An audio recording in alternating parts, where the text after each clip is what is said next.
एकाच फोनमध्ये 2 WhatsApp account. होय, आता अगदी सोपं आहे. तुमच्याकडे 2 मोबाईल नंबर आहेत का? एक वैयक्तिक आणि एक कामासाठी. मग वेगवेगळे फोन बाळगण्याची गरज नाही आता. व्हॉट्सअपने थेट मल्टी अकाउंट फीचर दिलाय, ज्यामुळे एकाच फोनमध्ये 2 व्हॉट्सअप अकाउंट सुरक्षितपणे चालवता येतात. हे फीचर वापरण्यासाठी सर्वात आधी व्हॉट्सअपचं लेटेस्ट व्हर्जन अपडेट करा. ॲप उघडल्यानंतर वरच्या बाजूला प्रोफाईल फोटो किंवा 3 ठिपक्यांवर टॅप करा. तिथे ॲड अकाउंट खाते जोडा हा पर्याय दिसेल. आता दुसरा मोबाईल नंबर तिथे टाका. आलेला OTP एंटर करा आणि प्रोफाईल सेट करा. एवढंच.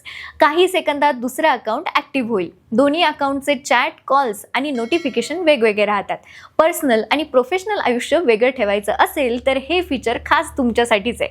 त्यामुळे गरज असेल तर नक्की वापरून बघा आणि सोबतच अशा महत्त्वपूर्ण अपडेटसाठी त्याचं काय महाराष्ट्राला Instagramवर फॉलो आणि YouTubeवर सबस्क्राईब करायला विसरू नका.